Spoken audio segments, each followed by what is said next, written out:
अस्सलामु अलैकुम प्यारे दोस्तों, कैसे हैं आप सभी अच्छे और खुशहाल होंगे। अल्लाह आपको हमेशा सलामत रखे। एक डाकू कैसे अल्लाह वाला बना। सौदागरों का एक काफिला बगदाद की तरफ जा रहा था।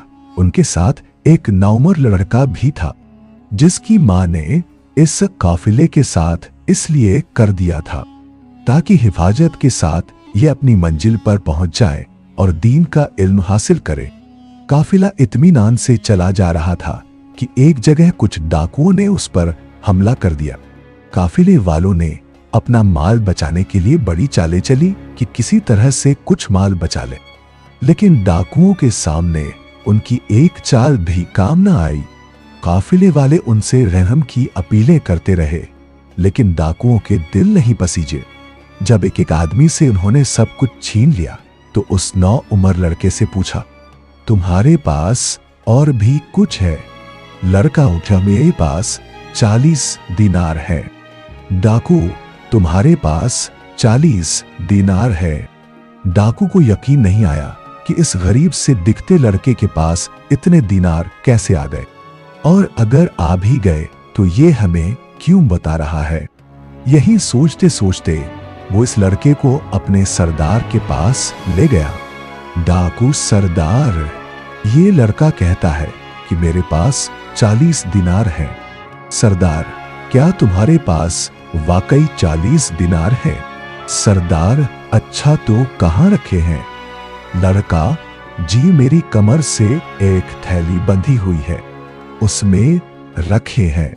सरदार ने लड़के की कमर से थैली खोली तो उसमें वाकई 40 दीनार थे।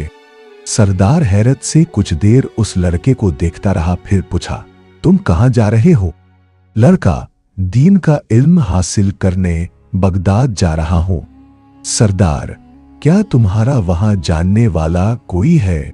मेरी अम्मी ने मुझे यह 40 दीनार दिए थे ताकि मैं इत्मीनान के साथ दीन का इल्म हासिल करूं, क्योंकि एक अजनबी शहर में मेरी जरूरतें कौन पूरी करेगा और क्यों मैं किसी का एहसान उठाऊं। सरदार बड़ी दिलचस्पी और हैरत के साथ उस लड़के की बातें सुन रहा था और वह सोच रहा था कि इस लड़के ने ये दीनार छुपाए क्यों नहीं और बता क्यों दिए। अगर ये छुपा लेता तो हम लोग तलाश करने पर भी नहीं पा सकते थे, और ये एक अजनबी शहर में तालीम हासिल करने जा रहा है और उसके खर्चे का दारोमदार इसी रकम पर है, लेकिन फिर भी ना छुपाकर सब कुछ बता दिया। बच्चे की सादगी और सच्चाई ने उस डाकू सरदार को अंदर से झंझोड़ना शुरू किया और आखिरकार उसने पूछ ही लिया, बेटा तुमने ये रकम छुपाई क्यों नहीं? अगर तुम न बताते तो हमें शक भी न होता कि तुम्हारे पास भी इतने पैसे भी हैं। लड़का, जब मैं घर से निकल रहा था तो मेरी माँ ने मुझसे कहा था कि कुछ भी हो तुम झूठ नहीं बोलना, तो भला मैं अपनी माँ के हुक्म को कैसे टाल सकता था। सरदार के अंदर का इंसान जाग गया। वो सोचने लगा कि ये छोटा लड़का अपनी माँ का ऐसा फरमाबरदार है कि वो पैसे न होने की वजह से अपनी होने वाली मुश्किलों को जानता है और अपना मुस्तकबिल खुतरे तबाह होते देख रहा है, लेकिन माँ का हुक्म टालने को तैयार नहीं है। और मैं कितने अरसे से बराबर अपने रब और परवरदिगार के हुक्म को रौंद रहा हूं। उसने लड़के को गले से लगा लिया, उसके साथ साथ पूरे काफिले का सामान वापस कर दिया और खुदा के आगे सजदे में गिरकर गिड़गिड़ाने लगा। और उसने सच्चे दिल से तौबा की तो खुदा की रहमत ने उसे अपनी आगोश में ले लिया।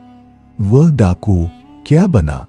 फिर यह डाकू फिर अपने वक्त का एक जबरदस्त वली और अल्लाह वाला बना और खुदा के बंदों को लूटने वाला, खुदा के बंदों को दीन की दौलत तकसीम करने वाला बांटने बन गया।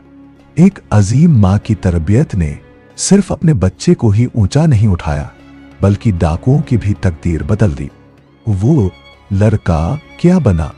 ये वही होनहार लड़का है जिसको सारी इस्लामी दुनिया अब्दुल कादिर के नाम से जानती है और जिनका नाम आते ही दिल अकीदत और एहतराम से झुक जाते हैं।